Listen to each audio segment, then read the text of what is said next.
This is Master Wong Leung, one of the world's leading authorities on Wing Chun Kung Fu. He is also recognized within the Hong Kong martial arts community as being the late Bruce Lee's foremost instructor under the guidance of Grandmaster Yip Man. The sequence of simple hand patterns being performed here, although appearing rather gentle and harmless at first glance, are the seeds of an ingenious system of combat containing some of the deadliest close-range fighting techniques ever devised. Wing Chun, based on the principles of both physics and human anatomy, has been proven as one of the most practical forms of self-defense to date.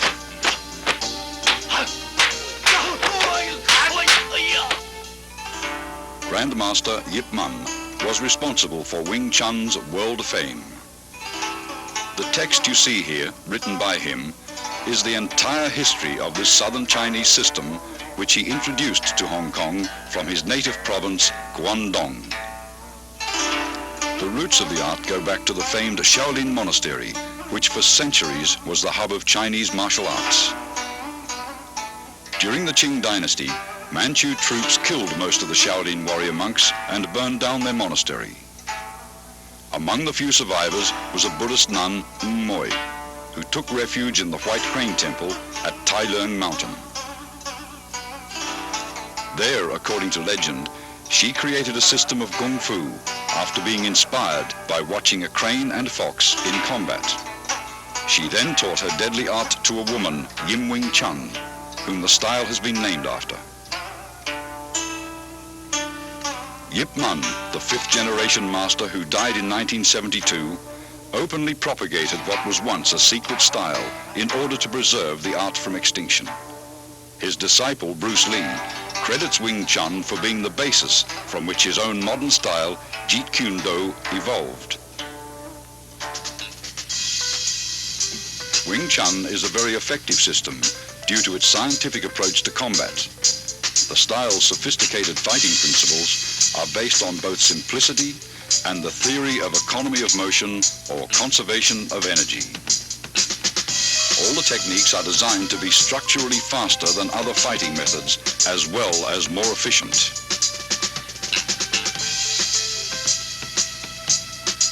An imaginary line running down the middle of the body, called the center line, is the basis of Wing Chun fighting theory.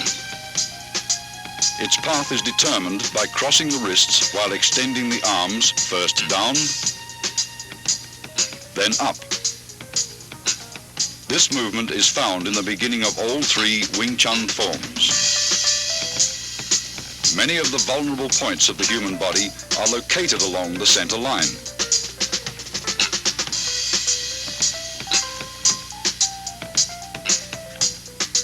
Thus, Wing Chun's offensive theory stresses attacking an opponent's center line. Attacking either to the left or right of his center line, your force will be dissipated if he rolls with the blow. Attack his center line and he must absorb the strike's full impact. All Wing Chun's offensive techniques, in particular the straight punch, which is the style's major weapon, begins from the center line.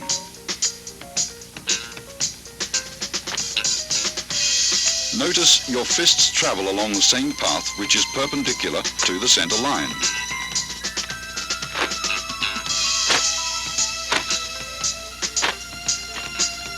Wing Chun punching is always direct, since the shortest distance between 2 points is a straight line. Your fist originates at your center line and is delivered directly to his center line. In general, your opponent's nose is the target.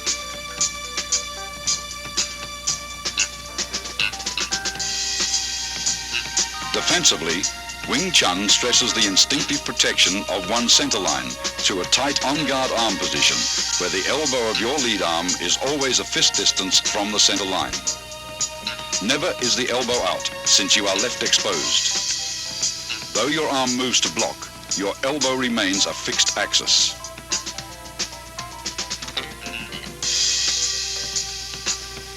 Wing Chun employs shifting, allowing the body to revolve on its center line axis. Defensively, shifting helps you roll with punches that may get by your blocks.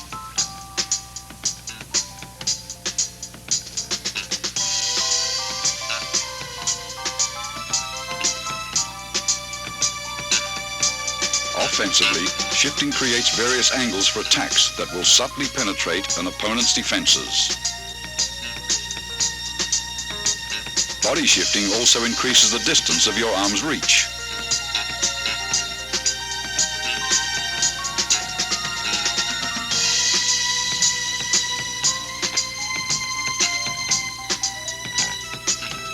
Shifting quickly magnifies punching power, since tremendous force is generated from sudden torque in the waist and hips.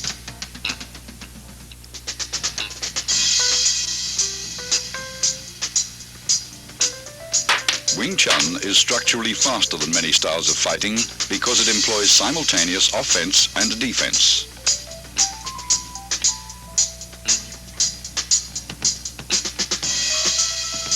Block and attack should not be separated into two motions. Wing Chun's block and attack is executed in one motion. After striking out, the fist automatically blocks when retracted.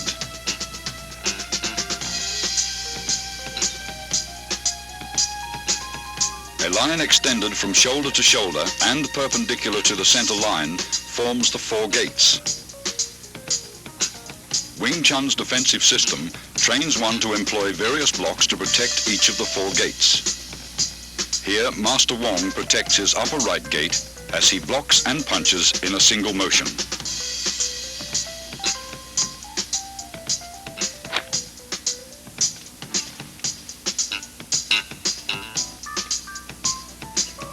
Alternate simultaneous blocks and punches protect both your left and right upper gates.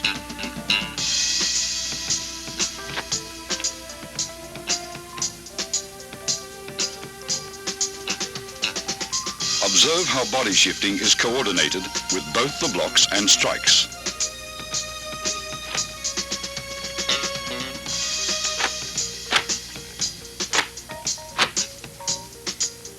Master Wong demonstrates defense of the upper gates against an opponent's multiple punches.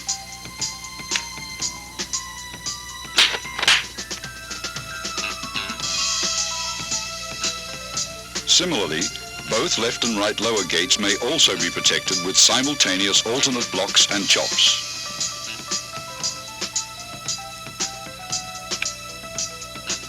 Observe how the arms move in unison.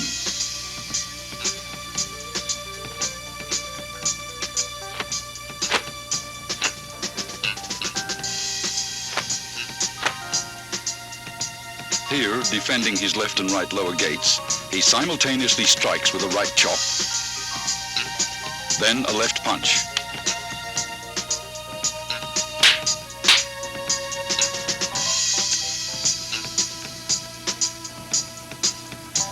Whenever possible, grab, pin, or immobilize the opponent's arm to gain control and prevent him from attacking.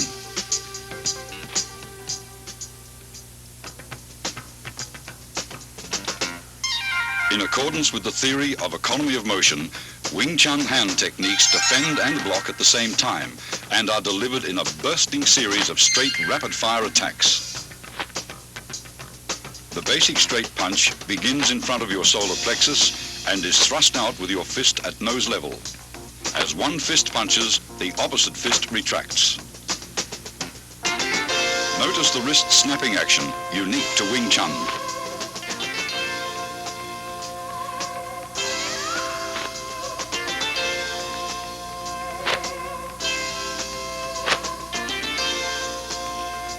This unusual movement permits you to both deflect and punch with the same hand simultaneously.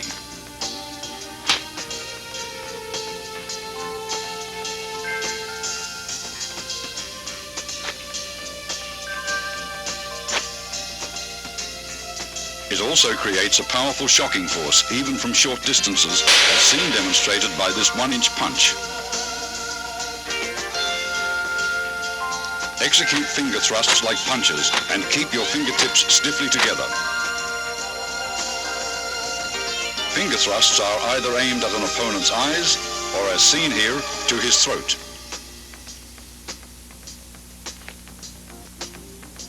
When employing palm thrusts, use the palm heel as a weapon. Palm thrusts directed under an opponent's nose are very effective.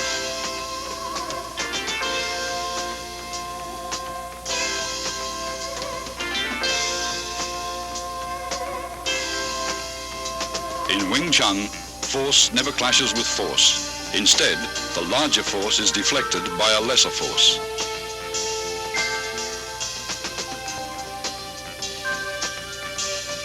Tan Sao employs the thumb side of your forearm to block. At completion, your elbow returns to the fixed elbow position, 1 fist distance from your center line. Rotation of the forearm and the palm's abrupt upward twist generate power. Blocking power is enhanced by twisting your torso while shifting.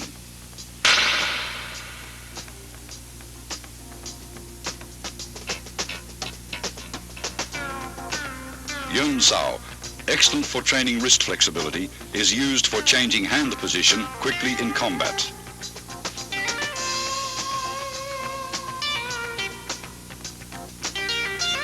It is executed by a relaxed rotation of the hand around the wrist.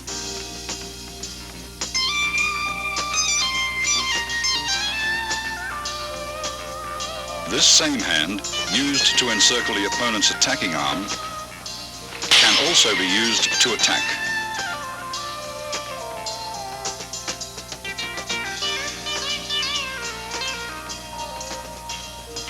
Wu Sao employs either your palm or edge of the hand to block.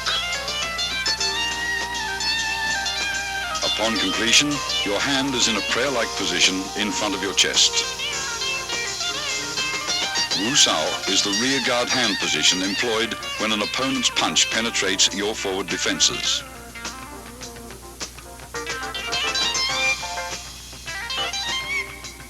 It is employed either to block outward with the hand's edge or inward with the palm.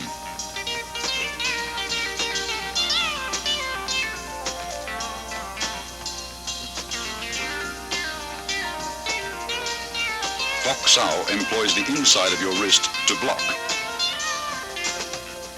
At completion, your arm is in the fixed elbow position, 1 fist distance from your center line.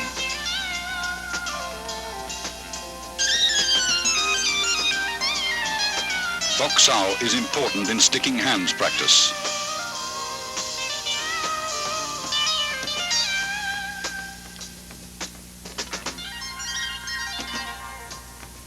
Fok Sao uses the palm heel for deflection. By utilizing the wrist's snapping action. It is often combined with a punch.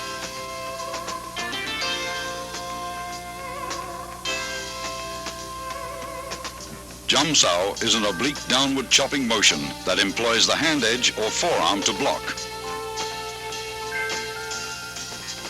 Upon completion, the arm is in the fixed elbow position. The arm motion is slight, since the elbows stay close to the center line. Its effectiveness lies in body shifting.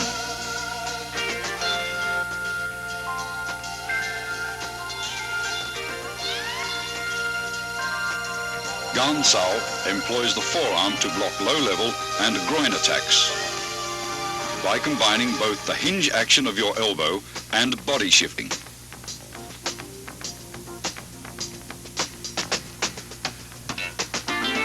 It is usually used to block kicks.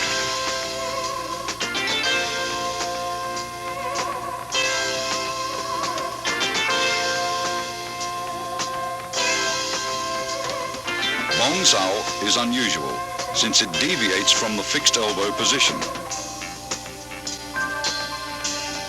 It is performed by a rolling motion of the forearm, which is the blocking surface. Coordination with torso rotation is important in Bong Sao.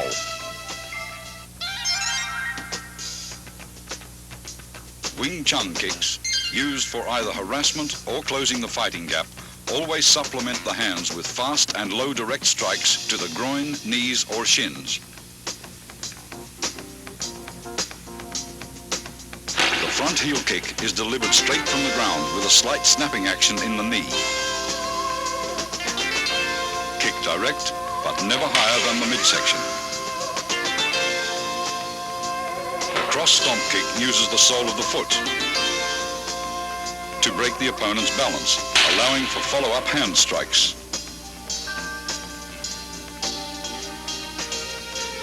The low side kick is for stomping down with the heel or sole of the foot. Master Wong employs a side kick to his opponent's inner thigh as a harassment.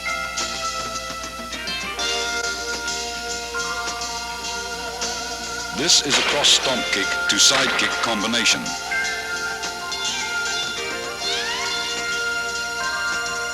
As the opponent evades the stomp kick, Master Wong follows up with a side kick to the midsection.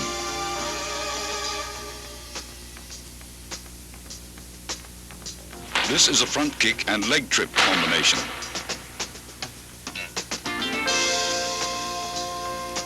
After his front kick is blocked, Master Wong follows the blocking force and uses his leg to trip the opponent.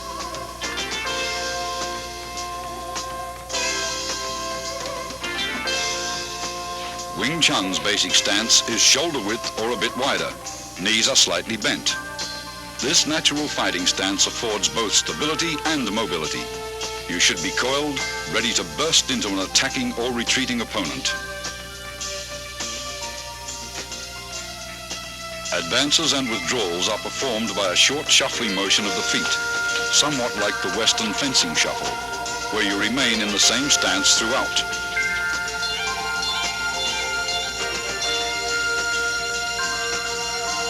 To advance, the front foot first steps forward about 6 inches, then the rear leg slides forward. To retreat, the rear leg steps backwards, then the front leg follows suit. When advancing, spring off the rear leg. When retreating, spring off the front leg.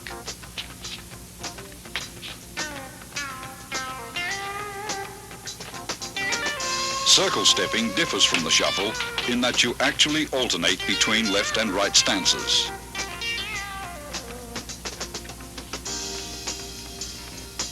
To advance, your rear foot slides forward using a circular motion, while the other foot slides up into a natural stance position.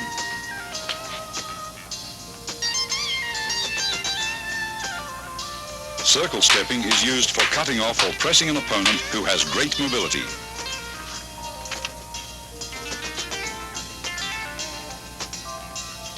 A wall bag filled with dried beans or sand is an essential training aid for developing power.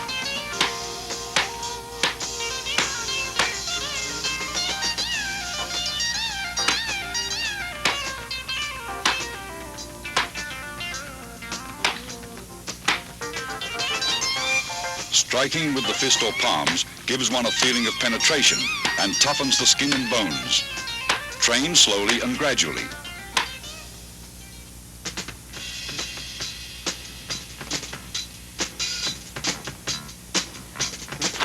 Although most Kung Fu styles retain a considerable number of instructional forms, Wing Chun has only 3. Contained within these 3 forms, however, is the entire scope of the style's theoretical and technical knowledge.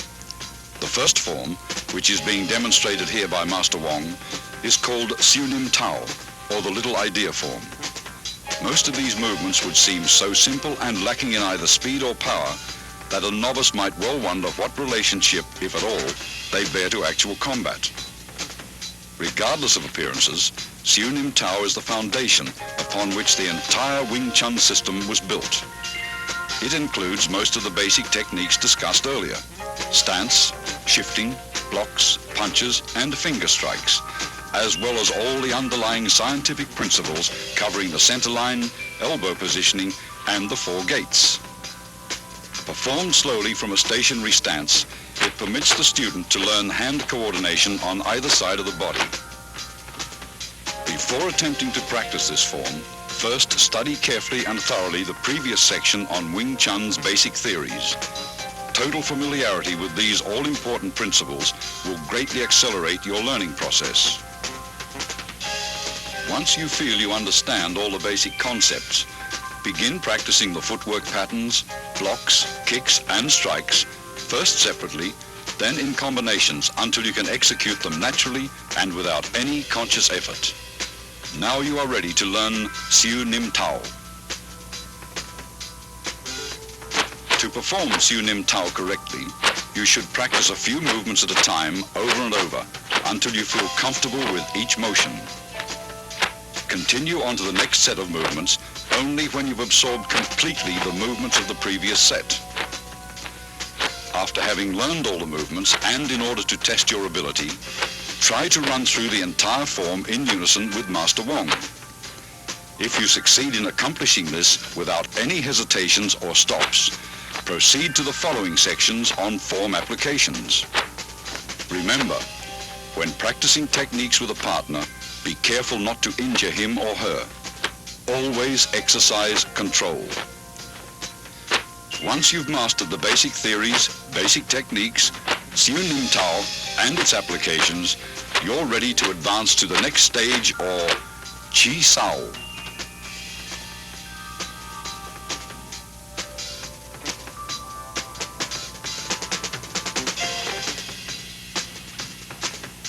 Tan Sao, or the palm-up block, uses a sudden forearm twist at the end of the movement for increased effectiveness.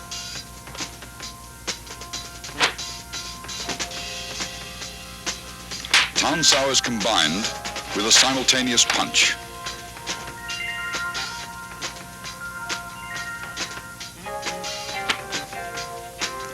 Hyun Sao, or the circling palm, is used after blocking to encircle your opponent's arm. It utilizes one hand for both blocks and attacks. After encircling the opponent's arm, a palm thrust follows naturally. Pak Sao, or the palm slap, is effective for upper gate defense. It is best combined with a head slip or body dodge. The downward palm block is used against attacks to the lower gate.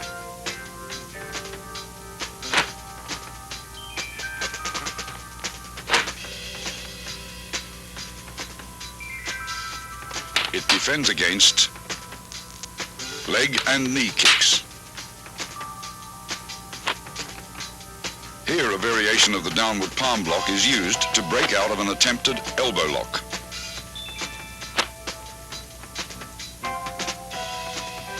A shoulder and forearm shrug can repel an attacker.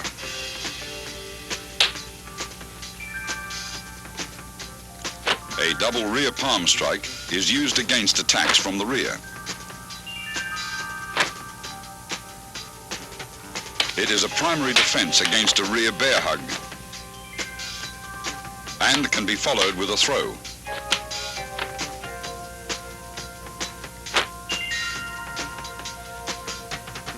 The double knife-edge chop can be adapted for practical application.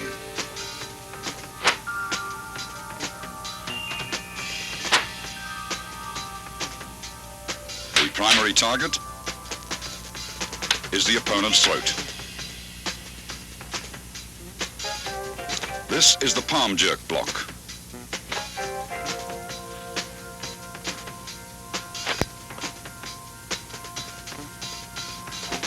A sudden jerk effectively destroys an opponent's balance. Here, a palm jerk block is followed immediately by an eye thrust with the same hand.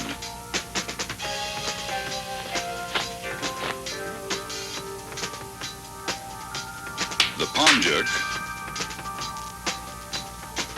pulls the opponent into the strike. A high wrist block to low palm block demonstrates how both blocks and strikes can be done with the same arm. A punch may be immediately transformed into a block, or vice versa, a block may be transformed into a punch. Gan Sao, or the low block, is used for defense of the lower gates and can be combined with an attack.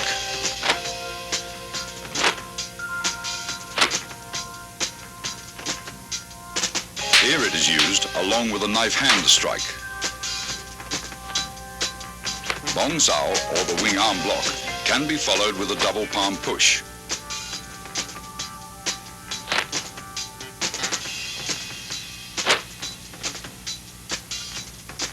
Master Wong blocks, then pushes his opponent.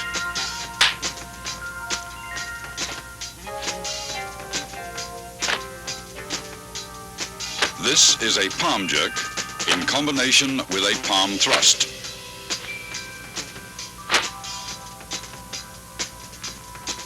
A palm thrust to the throat after a palm jerk breaks your opponent's grab. Other than being alternate finger thrusts, these movements have another meaning.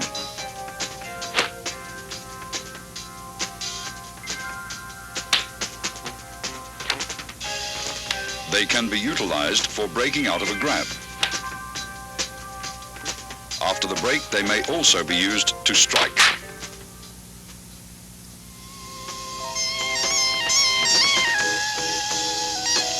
Chi Sao, or sticky hands, is a two-man exercise for developing arm coordination, so that while one hand blocks, the other attacks. It also promotes tremendous sensitivity in the arms, thereby allowing one to instinctively determine the direction of an opponent's force and develop the quick reflexes needed to direct that force with a minimum of effort.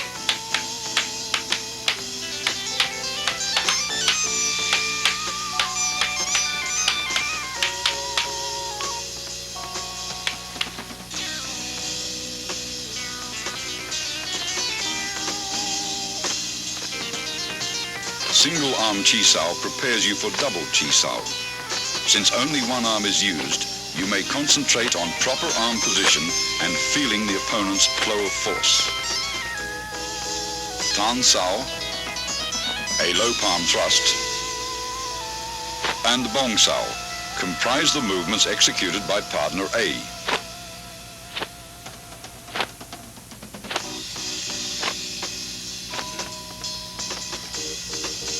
Jum Sao, a straight punch, and Fok Sao comprise the movements executed by partner B to match those of partner A.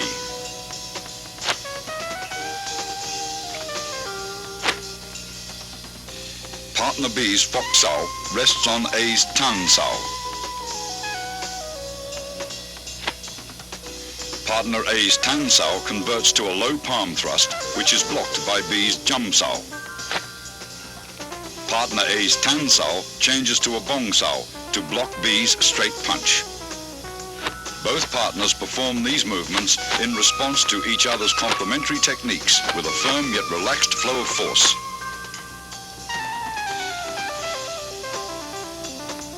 After achieving proficiency with single arm Chi Sao, begin double arm Chi Sao. The first stage is Pun Sao, or rolling hands. Both partners, A and B, perform the same arm movements. The right arm alternates between Tan Sao and Bong Sao.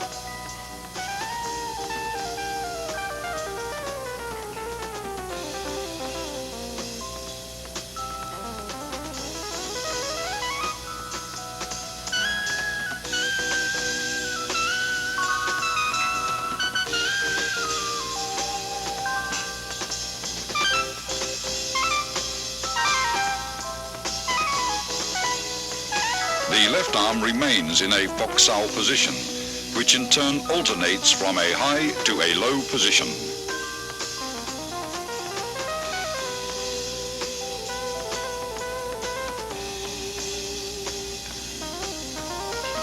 Partner B's left high Fox Sao rests on A's right Bong Sao, while A's low Fox Sao rests on B's right Tan Sao. Both left arms in Fox Sao position rest on the other's right arm, which changes from Tan Sao to Bong Sao. Both partners roll their arms up and down in unison. Avoid stiffness and rigidity, and never try to use sheer muscle force to overpower your opponent. With practice, the feeling for rapid directional changes in the forces of an opponent's attack or defense will give you a sense for when to yield, resist, defend, or strike. Go Sao, or sticky hands fighting practice, the second stage of double Chi Sao, is a type of regulated sparring where you learn how to employ the techniques taught in the three forms against an opponent. The importance of the centerline theory and the significance of form and function will be realized. If you expose your centerline either by failing to maintain the fixed elbow position or if your blocks deviate too much, the opponent's attacks will penetrate. You will get hit.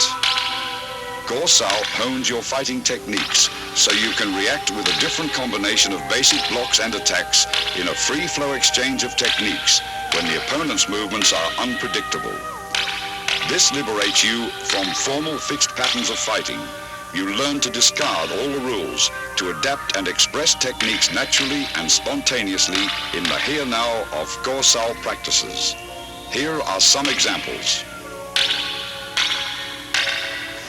Disengaging is for releasing your arm from an opponent's blocking arm. The pressure from your block enables your opponent to disengage and punch. With proper sensitivity, as he disengages, your arm flows forward to punch him first. This continuous flow of energy through your arms is compared with water. Water seeks the path of least resistance. When practicing, be like water. Avoid the strong and attack the weak. A constant forward pressure towards your opponent's centerline is the secret to Go Sao.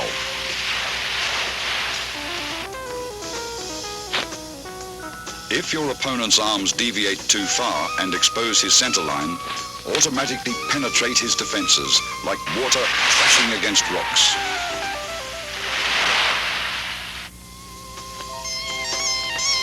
As Master Wong detects his opponent's right Tan Sao has deviated too far from the centerline, his left Fox Sao changes into a punch to the opponent's solar plexus. Detecting Master Wong's forward force, his opponent blocks and traps his arms.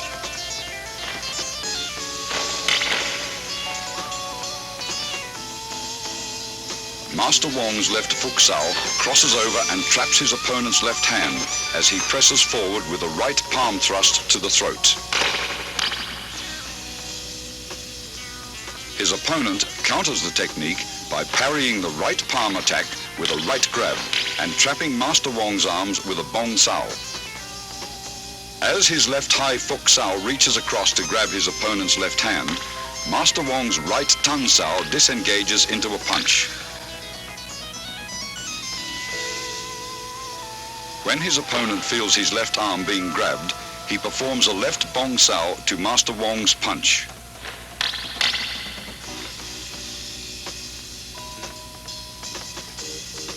Master Wong's Pak Sao blocks his opponent's left arm and he slips in with a low palm strike.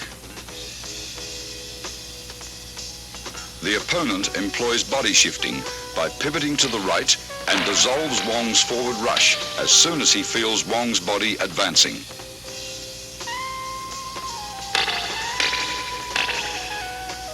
After a series of exchanges, the opponent applies an elbow lock on Wong's right arm. Instead of resisting, Wong flows with the direction of force, crashing into his opponent with his shoulder. As the opponent senses Master Wong's body pressing forward, he releases his left arm and employs Bong Sao to dissolve the force. Wong's right bong sao grabs his opponent's right tan sao, pulling him forward, and locking the opponent's left hand, he executes a left punch. Feeling himself being pulled forward, the opponent employs body shifting to divert Master Wong's forward surge of force. Then, his right pak sao pins Wong's left arm.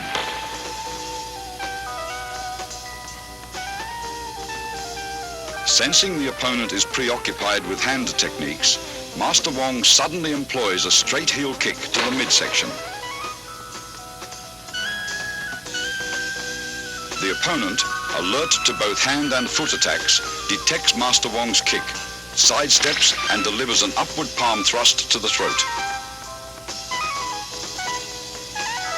After long practice, you will grasp the meaning of a verse on Chi Sao that states, "Receive what comes, follow what goes, attack when the hand disengages."